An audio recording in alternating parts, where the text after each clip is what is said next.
Cure for sickle cell would mean A cure for sickle cell would mean A cure for sickle cell would mean Cure for sickle cell would mean A cure for sickle cell would mean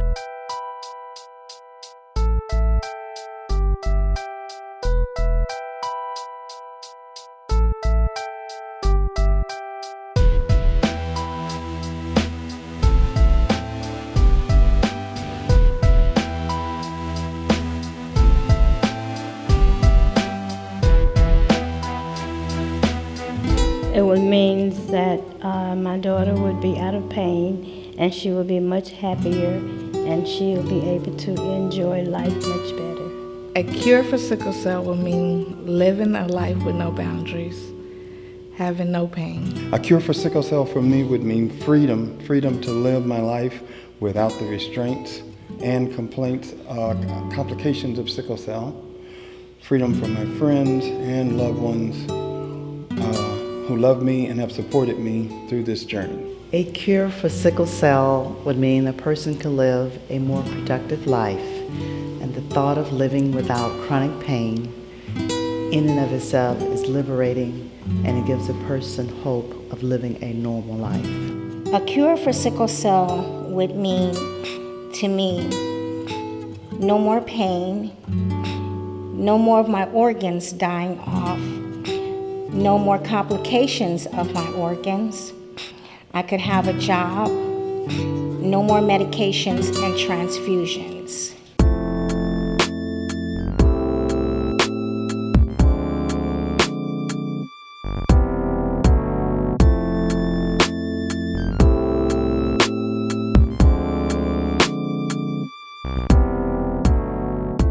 If you're really, really lucky, you get an ER doctor that understands.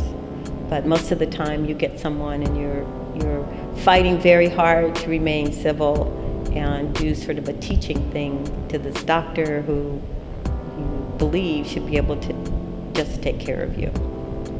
A lot of time is spent explaining the disease, explaining the protocols, explaining your treatment plan,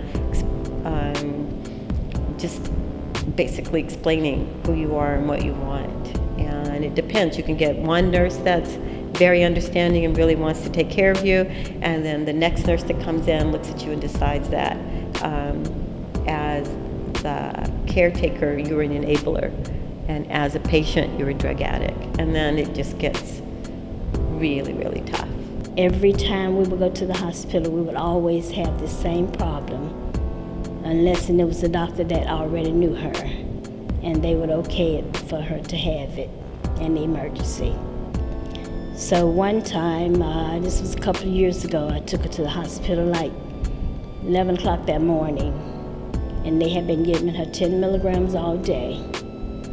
So they told me they was gonna admit her, but they hadn't got a bed ready, about 12, so I left and went home, 12 o'clock midnight. But the 12 o'clock staff came in, new doctor, new nurses, and some of them knew her and some of them didn't, but the doctor didn't. She just had seen her, she said. But she came in and changed her medication from 10 milligrams to 2 milligrams. And none of sickle cell patients, that don't even knock the edge off their problem, you know. So she called me about 1 o'clock that morning, and she's crying and said, "Mama," she said, "they won't give me no pain medicine." I said, "What's wrong?" And I said, "Well, let me talk to the nurse." The nurse talked to the nurse. She pretended they was gonna give it to her. So she laid up there for like 5 hours without pain medicine. We just really had a hard time.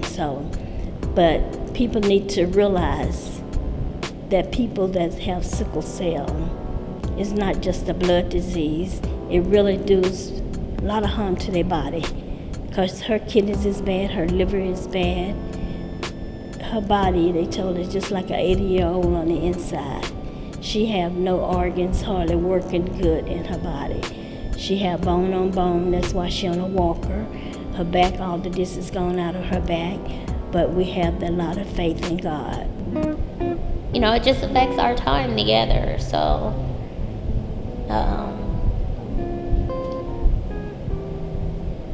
you just want to be around your kids as much as you can, and you can't because you're sick.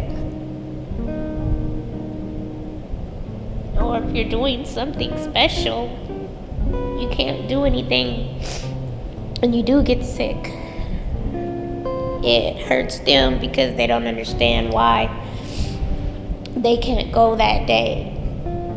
So